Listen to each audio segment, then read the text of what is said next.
Assalamualaikum warahmatullahi wabarakatuh. Perkenalkan, nama saya Arum Pralesti dari Prodi S1 Psikologi Universitas Aisyah Yogyakarta dengan NIM 211080107. Saya akan mempresentasikan penugasan bahasa Indonesia mengenai artikel yang berjudul Si Jalak Harupat, Oto Iskandar Dinata, Guru Muhammadiyah Pejuang Pemberani, yang ditulis oleh Afandi, bersumber dari muhammadiyah.or.id.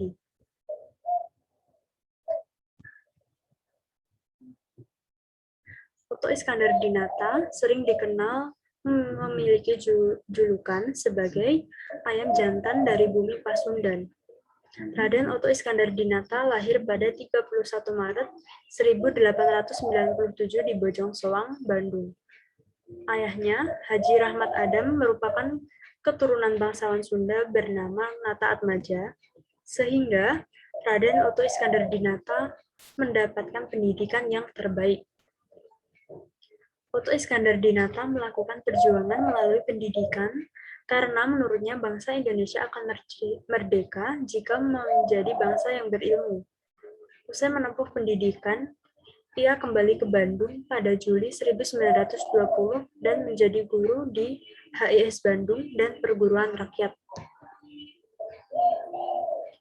Di Bandung, ia menjadi Wakil Ketua Budi Utomo Cabang Bandung periode 1921 hingga 1924. Pergerakan tersebut membuatnya harus kembali ke Pekalongan dan menjadi Wakil Ketua Budi Utomo Cabang Pekalongan pada 1924, sekaligus menjadi anggota Dewan Rakyat semacam DPRD.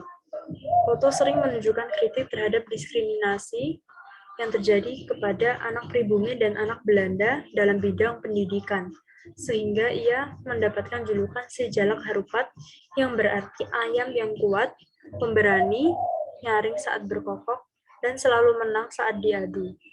Oto juga sering mengkritik pengusaha perkebunan yang kasar kepada pribumi. Oto juga mendirikan sekolah Kartini untuk mendidik remaja putri di Pekalongan, sehingga hal tersebut membuatnya berselisih dengan Presiden Pekalongan dan dianggap membahayakan oleh pemerintah kolonial. Mengajar di Muhammadiyah, menapak jejak di Persija dan PSSI. Setibanya di Batavia menjelang tahun 1928, dirinya berusia 30 tahun. Oto bergabung dengan Muhammadiyah dan menjadi guru serta merangkap menjadi kepala sekolah SMA AMS Muhammadiyah di Jalan Keramat Raya nomor 49.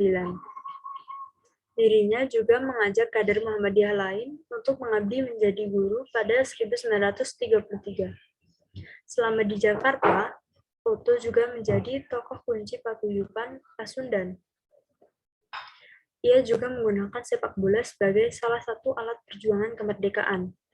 Oto juga mengizinkan gedung tempatnya mengajar digunakan sebagai tempat rapat pendirian VIJ atau Cikal Bakal Persija. Rapat pada 20 Oktober 1929 yang dihadiri oleh Muhammad Husni Tamrin dan pendiri VIJ, Suri, adalah wujud Muhammadiyah membantu perjuangan kemerdekaan Indonesia melawan penjajah melalui sepak bola. Di PSSI, Oto tidak masuk ke dalam jajaran pengurus, melainkan bergerak secara mandiri dengan mengelola majalah olahraga yang aktif, memberitakan PSSI sejak 1930. Anggota BPUPKI dan mengusung nama Soekarno sebagai Presiden Republik Indonesia. Selama mengajar di Muhammadiyah, Oto ditarik menjadi anggota Volksrat, semacam DPR, pada 1935. Di masa penjajahan Jepang, Oto menjadi pemimpin Surat Kabar Cahaya 1942.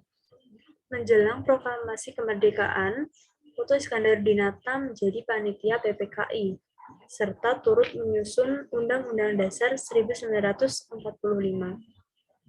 Selama menjadi anggota BPUPKI, Oto sosok pertama yang mengusulkan Soekarno sebagai presiden. sehingga selanjutnya diterima dan disetujui oleh anggota-anggota yang lain, yang mayoritas merupakan Muslim dan santri. Syahid dibunuh, akhir hidup si Jalak Harupat. Setelah Indonesia merdeka, Oto menjabat sebagai Menteri Negara dalam Kabinet Presidensial pertama yang bertugas mempersiapkan terbentuknya BKR yang merupakan cikal bakal dari TNI.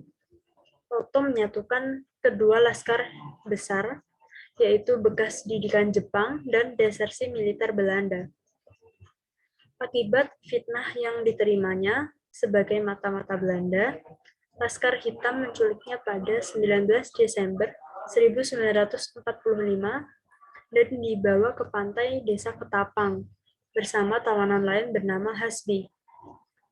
Ia disiksa dengan tangan terikat dan dibunuh, kemudian dibuang ke laut.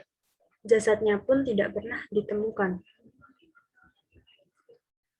Pembunuhan Oto Iskandar-Dinata sulit dicegah pada masa itu karena Indonesia sedang dalam keadaan genting. Terjadi pertempuran Karawang-Bekasi dan peperangan di beberapa daerah. Pemerintah pada akhirnya menetapkan tanggal 20 Desember 1945 sebagai tanggal kematian si Jalak Harupat, meskipun jenazahnya tidak pernah ditemukan. Pemakaman kembali dilakukan secara simbolik di Taman Bahagia, Lembang, 21 Desember 1952. Pasir dan air laut pantai Mauk dimasukkan ke dalam peti sebagai simbol jenazahnya. Pemakaman ini disaksikan oleh Juanda, sahabatnya yang menjabat sebagai Menteri Perhubungan. Oto Iskandar-Dinata diangkat sebagai pahlawan nasional pada tanggal 6 November 1973. Untuk mengenalnya, kemudian didirikan Monumen Pasir Pahlawan di Lembang, dan juga namanya dijadikan sebagai nama stadion olahraga di Kabupaten Bandung, yaitu Stadion Si Jalak Harupat. Sekian dari saya, kurang lebihnya saya mohon maaf. Wabillahi taufiq wal hidayah. Wassalamualaikum warahmatullahi wabarakatuh.